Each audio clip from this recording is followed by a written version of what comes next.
জাতীয় নির্বাচন একটি জাতির ভবিষ্যতের প্রতিচ্ছবি। নির্বাচনের প্রতিটি ভোটের মাধ্যমে নির্ধারিত হয় দেশের পরবর্তী পথ চলা। তাই এবার আসন্ন ত্রয়োদশ জাতীয় সংসদ নির্বাচনকে কেন্দ্র করে ভোটারদের চূড়ান্ত তালিকা প্রকাশ হতে যাচ্ছে খুব দ্রুতই। আগামী 18 নভেম্বর নির্বাচন কমিশন প্রকাশ করবে ত্রয়োদশ জাতীয় সংসদ নির্বাচনের চূড়ান্ত ভোটার তালিকা।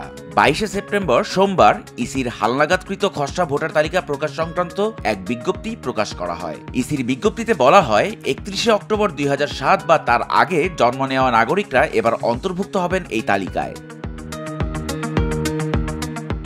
বিজ্ঞপ্তিতে আরও বলা হয়, 1 নভেম্বর হালনাগাদকৃত খসড়া ভোটার তালিকা মুদ্রণ করে প্রকাশ করা হবে। এই খসড়া তালিকায় আপনার নাম না থাকলে অথবা আপনার তথ্য সম্পর্কিত কোনো দাবি, আপত্তি বা সংশোধনী থাকলে সেক্ষেত্রে আবেদন দাখিলের শেষ সময় 16 নভেম্বর। 17 নভেম্বর পর্যন্ত সংশ্লিষ্ট কর্তৃপক্ষ সব আবেদন নিষ্পত্তি করবে। আর তারপরের দিন অর্থাৎ 18 নভেম্বর ইসি প্রকাশ করবে হালনাগাদকৃত চূড়ান্ত ভোটার তালিকা।